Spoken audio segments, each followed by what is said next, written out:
Rampage. Hey guys, this is Wisper.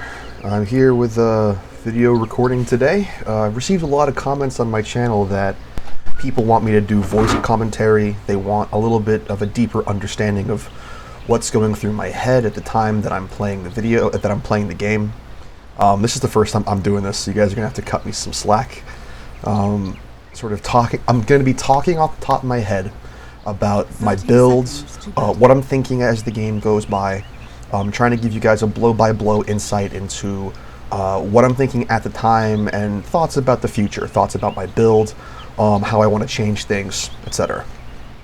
In this game, I'm going carry IO, carry solo mid, which I think is an interesting way to start. You know, I think like, a lot of my videos have been me supporting safe lane, and that's pretty standard, but I very, very recently, in the past couple days, have updated my carry guide. I've sort of put some new thought into the order of buying items and what needs to be prioritized over other things, and we'll be discussing that in the future. Why am I going carry IO? Well, that was basically out of necessity. I think most carry support games are out of necessity. We had Rubik wanted to go mid. We had a Rubik randomed, then I picked IO, and then someone picked Ogre, which means we had 3 supports before anyone else picked. So I was basically vying with Earthshaker to go middle, trying to convince him that, you know, I've done this a lot, I've written guides for this. I promise you I've played more Dota with IO than you've played of all of Dota. Please just let me do this. Eventually he sort of caved, let me take mid. So these are the pretty standard starting items that you take for mid. Bracer is, you know, nice stats and good attack damage. Iron Branch in order to eat a Tango, get more healing if you need it, and a Fairy Fire, again, more damage, and a little bit of health in a rough situation. The idea behind IO mid is that you don't necessarily have to max your damage first. A lot of the main damage from IO at this point, you know, between levels 1 through 7, comes from the damage of spirits, which is really explosive damage. A lot of enemy players, a lot of players in general, don't know how strong that spell is, and to be able to do 500 magic damage at level 7 with a 14-second cooldown is something a lot of enemy players don't see coming. Big problem here is that Meepo has the highest base magic resistance in the game, which I think is 35% as compared to the average of 25%. So he's going to block even more spirits damage than I would normally be doing to other people, which is a bummer. But obviously my item build begins to compensate pretty quickly for my weak-ish melee damage output, and you guys will see that soon. First item I'm going for is Bottle, pretty standard mid item. I need it to moderate my health at this point and to refill my mana so I can keep spamming that spirits. Take 3 tower hits there, not smart. Ended up having to pop my stick and pop my Iron Branch and eat that, thinking I would want to make sure that my health was maintained. Any ganks right now could be pretty devastating, and I don't want to throw the lane early. You know, having a really early death against a very explosive hero like Meepo is going to really complicate the whole maintaining mid process. So yeah, right now I'm focusing on last hits, trying to make sure that I have the golds to keep going, and then also harassing, because people don't expect IO. People don't expect anything of IO. They think this is a really easy lane, I'm going to clear this up, this kid's a piece of shit. So to be able to get him down to 2/3 health, keep him on his toes, he doesn't know when that next Spirits cast is going to come. See, a lot of people start rushing mid here, quite unnecessary. Also, like Earthshaker's here, and I can't do anything about it because he's cut me off. We have a Rubik behind me, just sitting there. I don't actually remember if we make anything of it. I'm pretty sure I'm asking everyone to leave at this point. Just go away. I got this, guys. Have some faith. Let me do my thing mid. If a Techies is here, I can handle a Techies. It's not exactly a Spirit Breaker. I can get my stuff done. Radiant's courier has been killed. Yep, someone killed the courier, which is going to slow down my item game, but we're going to make that work. And then, yeah, just trying to keep up my harass, using the spirits to force Meepo out of lane. He doesn't want to take damage. It's a lot like, what's the hero? Tinker. When Tinker uses his March of the Machines, you have no idea how much damage it's going to do. You just know it's a big scary. It has the same animation for it regardless. Here I play a bit of a game of trying to clear up this last Meepo. He's boxing me out pretty well. But yeah, much like March of the Machines on Tinker, you don't know how much damage that Spirit's cast is going to do. So even at level 2, level 1, it's a scary enough thing for someone to not want to have to... You don't want to have to go up against that. You don't want to take that damage because you don't know how much damage it's going to be. So it's a good tool to box enemy heroes out. They don't want to take that damage. It provides you a much easier chance to free farm in the lane, secure your last hits, get more gold, get stronger. Next 2 items here. We're ignoring boots for a little while, and we're going for straight attack damage. Blades of Attack is going to build into Armlet. Armlet of Mordiggian, which is, you know, basically the crux item for this style that I play. There's a lot of math that supports the idea that if you have Armlet and Overcharge on, you're basically doubling, if not more, your damage output, your damage per second. And I have a guide that I'll link in the description below that basically I've done the math on it, and it basically shows that it works. It's scary, and you lower your health by a lot because you're draining through Armlet, you're draining through Overcharge, and that's scary for a lot of players. You have to be very controlling of when that goes on, when that goes off. But if you can do it properly, you will ruin people. And so we go Blades of Attack early in order to get that early attack damage down, maintain last hits, making sure no one's sort of cutting us off and denying all the things over and over. Less of a problem with Meepo, more so with Shadow Fiend, Invoker, that sort of crowd. But then we go for Infused Raindrops. And in earlier builds, I would try and rush into Urn of Shadows at this point. Urn of Shadows is really important on a support IO because you can heal yourself and heal other players even more through Tether. But it's a big deal on carry IO because you're hurting yourself so much with Armlet and Overcharge that being able to have a dedicated healing item that's going to keep your health up after you hurt yourself over and over, it's really important. However, I was losing out on early damage gain on maintaining last hits, etc., etc., by rushing Urn so early. So instead, we're getting just the Infused Raindrops, and always try and keep one of those available. Am I going to finish this? Hey, Meepo. Yeah, always try and keep one Infused Raindrop in your backpack, so that once Armlet is built, we can go into Urn of Shadows without having to spend another 225 gold on a second round of Infused Raindrops. They're also very helpful at mid in case you get ganked, to make sure that you have some survivability from big explosive magic damage. And they have a little bit of mana regen too, which again helps with you spamming spirits. So all in all, it's a nice item choice at this point without committing to the entirety of Urn. At this point in the game, I know that I've killed Meepo once, so I have the advantage in the lane. I'm just trying to make sure I can harass and keep him out. I've also hit level 8, so I'm at max level spirits, a level ago. Get boots here, just brown boots. We can worry about treads and all that later, but for right now I just want to make sure I can keep my speed advantage. If I have to chase him with spirits on max distance, I know that I can catch up to him.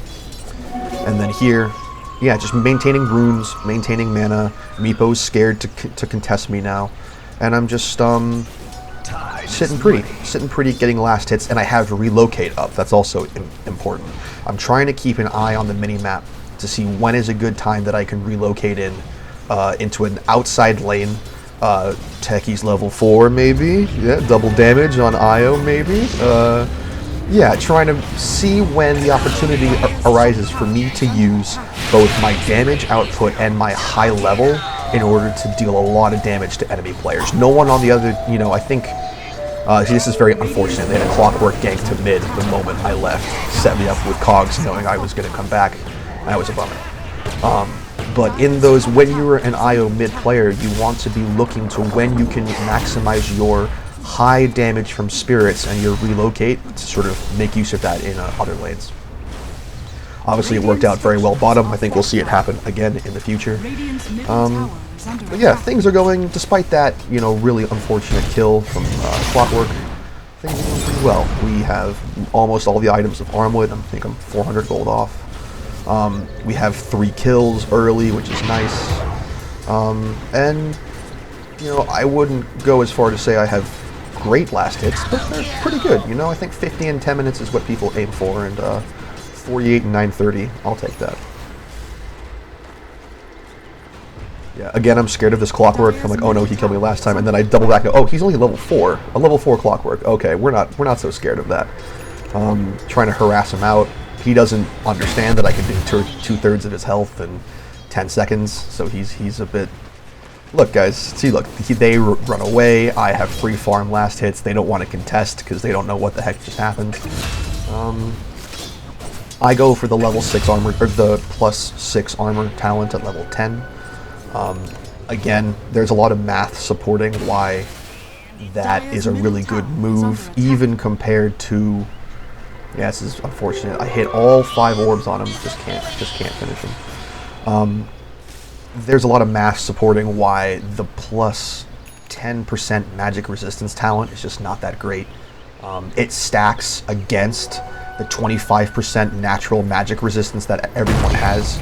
So you end up, it only ends up giving you 7.5% magic resistance, whereas the +6 armor talent, I think, even in a bad situation where you already have Armlet, you already have armor, and it gives you more armor, you still get like 15% physical damage resistance, and I don't know. I tend to find that there are better items you can choose if you want that magic resistance. Anyways, Armlet is done. Thank goodness. Nice little double kill bottom. Secures that right up. Armlet is in, which means I can farm even easier than I was farming before. Now we move our sights to Armlet, or sorry, to Urn of Shadows. You see, we still have the infused raindrops in our inventory. We're not at 1 yet, so I can still keep them out. Making sure that Meepo knows I'm still here. Get back, buddy. But yeah, really easy. I've already secured the gold for it in all of about 3 seconds. And that's going to be a real, you guys are going to see that come into play a lot. Now that I have the Armlet to drag my health down and the overcharge to drag my health down, that Urn is going to be a big deal. In this instance, I thought Ogre was going to die and I could come in and get Leshrac. Turns out I could get both of them. Unfortunately, Ogre dies. Leshrac still has his W on the ground. But yeah, that ended up working out well. I think at this point I tried to sneakily deny tower. I'm not fast enough, which is a bummer. But yeah, this is sort of the core item setup that I have on a carry IO. You have your Armlet, you have your Bracer from the beginning of the game. At this point, I'm going to be going power treads. You know, the attack speed is nice. If I was a really smart player, I would be tread switching when I'm using my spirits. I think I'm a bit lazy about that. It's something I have to get better with.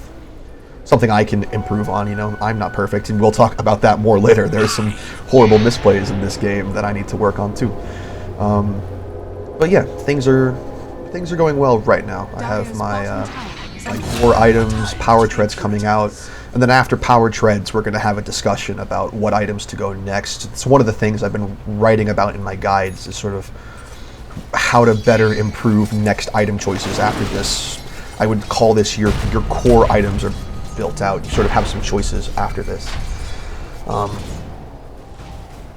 So yeah, things are working out well. 7 kills in 12 minutes. That's pretty damn good, even by my standards, and I play a lot of IO. Yeah, I thought about going top. There was a Meepo and a Void up there, and I realized that once Ogre was dead, Meepo would run, and Void, who had two-thirds of his health missing, he was just going to use his time walk to get out. So I didn't want to do that. I can now see that there are 2 top, 1 bottom, blue's bottom, so the odds of them rushing mid to defend this tower are pretty low. So I decide to focus on the tower, get the tower down, get some golds, make some pushing headway, and then we can sort of think about where to move next. Here I see a very low HP Void. I make sure to pop my Arcane Rune before I move, so that, you know, my relocate cooldown is lower for next time. And I see that Clockwork is chasing me, and my logic here is that if I just run straight away from him and keep creeps between him and me, he can't use his ultimate to catch up to me and cogs me. So that ends up working out. I'm taking all my items out of my inventory when I do this to make sure that I'm maximizing the health and mana gain that I use from using the shrine. And everyone gets wiped out top. Just Earthshaker gets wiped out. And then Ogre, for some reason, he was telling me in the chat after this, he's like, I thought you were coming to help me. I'm like, there are 3 people there. Why would I come to help you? Even if I was there, we'd be 3 versus 2. I don't know. Yeah, there's a little bit of babysitting the Ogre this game. I don't think he was Dendy level, let's just say that. But, okay, at this point, after core items are done, power treads is done, what I originally used to build all the time was Hurricane Pike. I thought Hurricane Pike had built-in base HP regen, which is great for countering the damage that you do from Armlet, etc. It has that Force Staff capability, which is super helpful for escape and initiation. It has a little boost to your mana pool, which is not super necessary. You know, once you hit level 15 on IO, you get the plus 10 mana talent. I don't think I've ever in my life not gotten the 10 mana talent, and it's the greatest thing in the whole world. It basically fixes your mana for the entirety of the game. If you play IO and you don't get that talent, you're a foolish human being. Please go get it now. But yeah, so the bonus intelligence from Hurricane Pike is not the biggest deal. And then you get some attack, you get some damage through strength, and you get some attack speed through agility. But the problem with Hurricane Pike is that the entire thing is 4,600 gold. That's a lot of money. That is a pretty heavy price to pay for that item compared to what other items are out there, especially for a carry. What I've been doing more recently is I've been thinking about the merits of Shadowblade. Shadowblade is 2,700 gold, so it's almost 2,000 gold cheaper, almost half the cost of Hurricane Pike. And what you end up getting is more attack speed and more damage for a cheaper price. Yeah, you lose out on the passive HP regen, you lose out on the functionality of the Force Staff. But if you're a dedicated carry, what you want to be getting is damage and attack speed. Be able to be crushing your opponents down to kill them faster than they can kill you, especially in a scenario when you're killing people, you have Armlet and Overcharge on. Literally, the faster you can kill them, the better for you. The less damage you're going to take from yourself. So in more recent games, I've been going with Shadowblade over Hurricane Pike. You still have the escape initiation mentality by using the Invis of Shadowblade versus the Force Staff of Hurricane Pike. So it still provides some level of that functionality. Obviously, it can be countered with dust and things like that. But yeah, I think it works, and I've been having some pretty positive results with it. It's definitely a choice you have to make. If you're against a Bloodseeker, for example, you're going to be killing yourself with Armlet and Overcharge. Then you're going to go Invis to escape, and he's going to be able to see you because your health's going to be so low. So it's obviously game dependent, enemy dependent, etc. But yeah, in this game, they don't have any crazy vision. I don't think anyone else on my team is going Invis, so they're not instinctively buying dust. And sure enough, over the microphone, I'm telling this Ogre, like, you don't need to be so far up, there's nothing to do up here. And of course, instinctively playing support IO, I tether in to help him, and I kill myself in the process. So, yeah, a big part of playing IO, support or carry, and I think this has really affected my greater Dota playing in general, is to identify the players on the team that are worth risking your life to save. A support Ogre is not one of those players, and looking back on this gameplay, I'm kicking myself going, like, there are actually several times in this game. I think I end up with 5 deaths this game. That's more than I like to post on my channel. You know, I feel like I could do better than 5, and I think 2 or 3 deaths of those 5 were really unnecessary, bad plays on my part that I should learn to correct and be better at countering. Jumping in to save and out of position support and dying in the process is one of those misplays. Please learn from my crappy mistakes. PA's chatting to me on the microphone saying he can use some help if we're gonna go in on this guy. I end up sort of stealing his kill, and we have another beautiful kill onto Void. Thank you, Earthshaker, for your ultimate. At this point, I'm really close to Shadowblade. Do I sell my Bracer? I can't remember. Obviously not. I'm close enough to Shadowblade that I'm keeping the Bracer around for when my TP's on cooldown. Yeah, there we go. And, yeah, at this point, I don't know how we can see Meepo on the minimap, but I can see him at middle. I don't know how I can see him in the jungle. I think that's a recording error. But I know that everyone else is pushing top. Or, sorry, everyone else is pushing bottom. So odds are they're either going to have to split their forces in order to deal with me top and bottom, or they're all going to commit to one of us, and the other one's going to be able to take the tower. And that's what ends up happening. Everyone ends up committing to bottom lane on their team, which basically leaves me wide open to take top tower on my own. I think I have the most building damage of my entire team by the end of the game.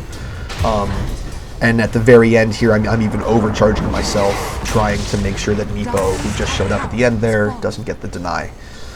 I end up getting top tower down. We end up losing the fight in bottom lane, so bottom lane tower is still up.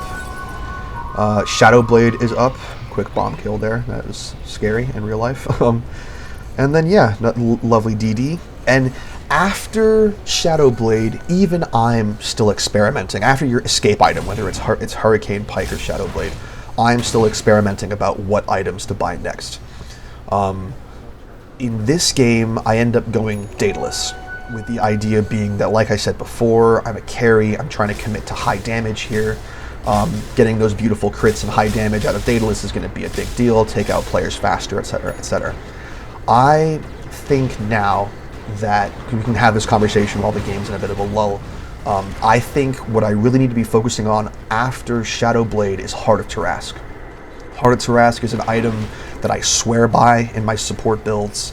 If you can get the gold together, especially after the level 20 talent, if you go for the gold per minute talent, if you can get the money together to get Heart of Tarask, there is like an 85% chance you will win the game.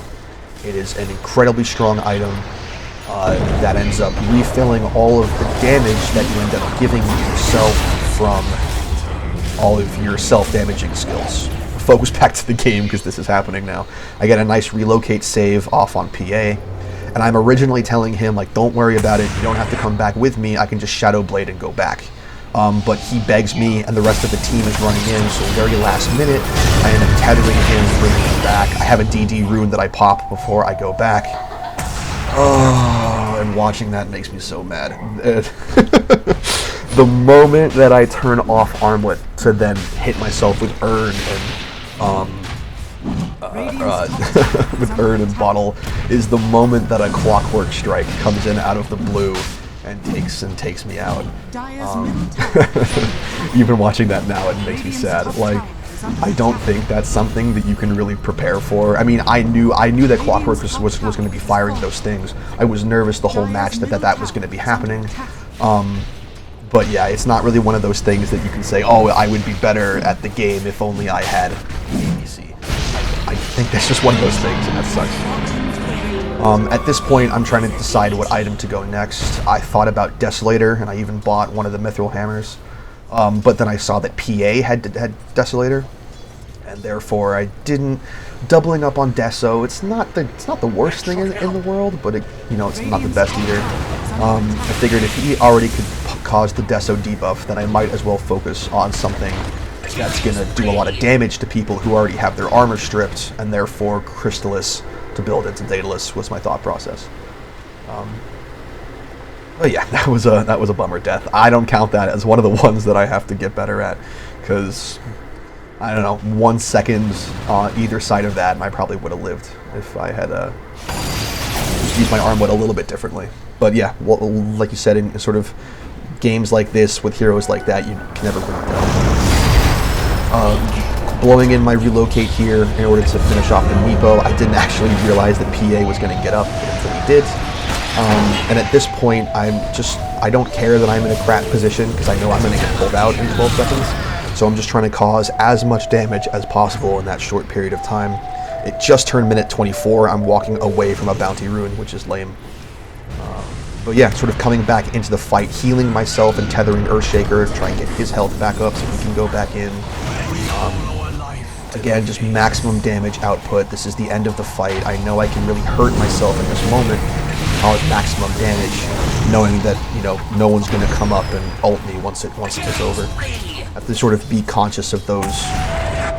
How many enemies are left? Where are they? Are they all dead? Whenever you're running yourself really, really low like that. And I sort of get lucky with some Techie's bombs to not get annihilated. That was also a fear of mine. If you guys, I didn't talk about it earlier, but when I was taking top tower, I ended up standing off to the side of the middle of the lane because I didn't know where Techie's bombs was and I didn't want to get blown up. So yeah, we're trying to push in here. I don't know where. Oh, PA's dead, so we don't have Deso buff for the tower, which would have been nice, but there you go. And yeah, I still think in this game, which obviously ended up working out well, I think my Crystalis and Daedalus did some work. I'm not saying that they were bad item choices. I still feel like Heart of Tarrasque is a nicer choice. It's something I'm going to be exploring in future carry games. The whole idea being that you're destroying yourself with Armlet and Overcharge in exchange for this massive damage output. But then what you can do is use Shadow Blade and walk away. You don't even have to turn off Armlet and Overcharge. Oh my god, every time I talk about this, something horrible happens in the game. This was a terrible tether that I did to try and help out PA on this clockwork kill. I launched myself into Cogs, and the idea normally would be like, that's fine, I'm in Cogs, I can just Shadow Blade myself and wait it out, but of course I'm directly under their tower, so even if I Shadow Bladed, they would have vision on me, and I would be dead.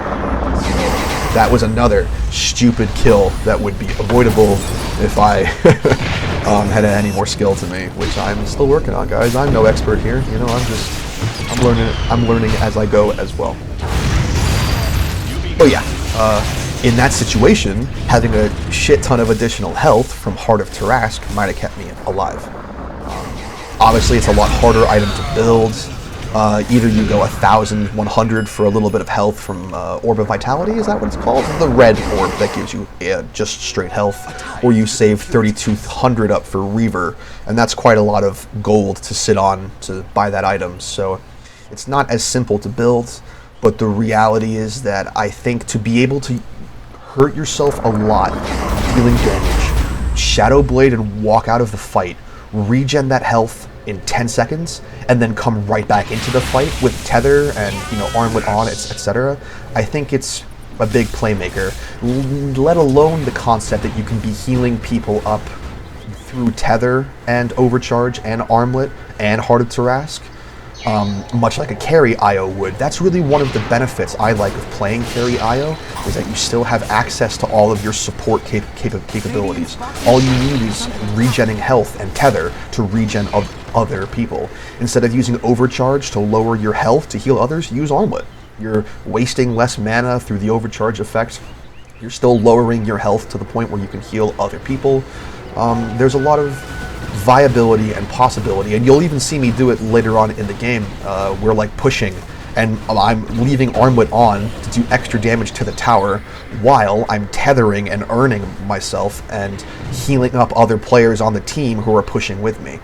Even though I'm a carry, I'm still healing like I'm a support. That's one of the nice things I like. Another really unfortunate tether, I've sort of locked myself on this cliff, and I'm telling PA, like, run away from me. He stands here, I go, no, further, run away from me, more. Trying to make sure that when I tether, the pull effect will pull me off of the cliff. Daedalus is built here. For the record, Daedalus and Armlet are both 5,200 gold, so this is around the time I would have Armlet built as well. Or sorry, Heart built as well. Heart is 5,200 gold. And I think I die here again for a Rubik which is out of position immensely, accomplishing nothing. Real bummer for my supports here. Could have played a little bit better on understanding where they stay in the game. And then I think I screwed up here. I backed out of the fight, planning to leave. I saw that my friend was running into the fight. I should have been there the whole time with him, attacking that Evo. He would have gotten him down if I was there, I think. But yeah, that's my last death of the game. No more of those stupid things. I think that was another misplay. I should have either committed to leaving or committed to the fight. Can't half-ass it like that. It just doesn't work out. But yeah, I don't think I end up... Yeah.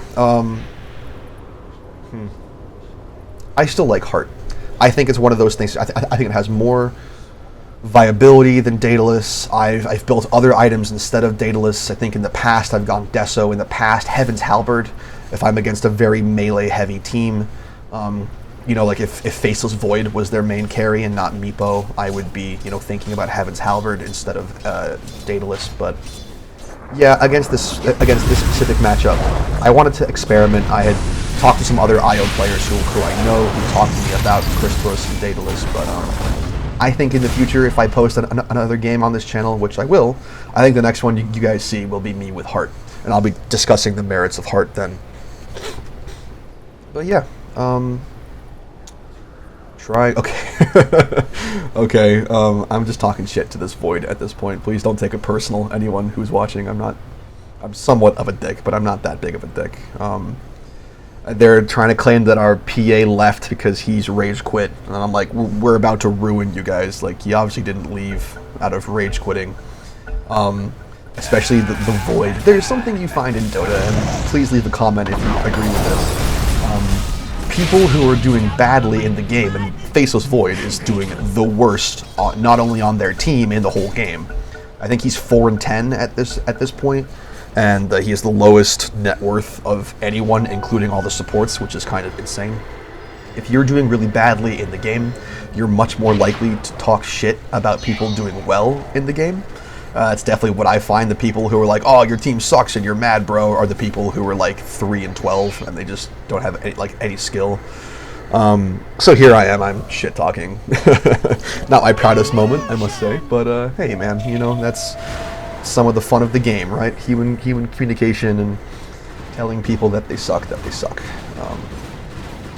But yeah, in my inventory, I've put BKB. I think someone suggested to me that I might want to look at buying BKB this game. I don't, in retrospect, looking at it now, I don't think it's the best item choice. BKB would, like, what would it do? I think it would block Meepo's root, which has not been a major problem for me so far. And if he was really focusing me with the root, it might have been something I thought to buy a lot earlier. But it hasn't been a big issue. I would be able to get rid of Leshrac stun. And maybe the mine from Techies that, like, roots you? I'm not even sure. But they don't have much crowd control in order to make me think that BKB is a really strong item. In fact, that really leads me onto a different tangent, which is about another way of gaining health that I've experimented with before. Rather than going down the route of Heart's Rask, you go Satanic. Which makes sense, right? You're a carry, you have high damage output, you're going to be attacking people in fights. Why not regain health from your attacks than from your from sort of passive whatevers? Two immense techie mind dodges there. And the whole time I'm telling my top lane, the 3 supports in top lane, I'm like, please don't be there without us. And I remember Rubik said, I just saved your life. I just told you where the bombs are. And I responded, yeah, I'm trying to save your life. Please don't be top without any of your carries, because that's just going to get you killed. What was I just talking about? Yeah, I have no idea. BKB's relatively unnecessary. Satanic. Satanic is really helpful because you can obviously... You're hurting yourself through Armlet and Overcharge, but you're attacking so quickly and so heavily, especially when you activate Satanic, that you can gain a lot of health back from that. However, one thing that you can't gain health from is when you're being crowd controlled. If you're stunned, if you're shackled, if you're hexed, you can't attack, so you can't regain health. I think in this game, Satanic may have actually been a better choice because they don't have a whole lot of crowd control. But the smart way to play with Satanic is to have a BKB, so that when you are attacking, there's a guaranteed 8 seconds, 5 seconds, whatever, that you are going to get your attacks off 100%. But that's 10,000 gold. You know, Satanic is 5,700, BKB is 41, 42. So, you know, that's a lot of money to invest in that system. You can see me here. I'm talking about what I was talking about earlier. I'm healing other people with Tether and Urn as I'm armletting myself in order to make sure that they're getting healed as well. Of course, they want to go fight. I just turn on overcharge and just sit here AFK attacking tower until the game's over. Yeah, that was me mid. Fun game against Meepo. I was really nervous about how that might play out.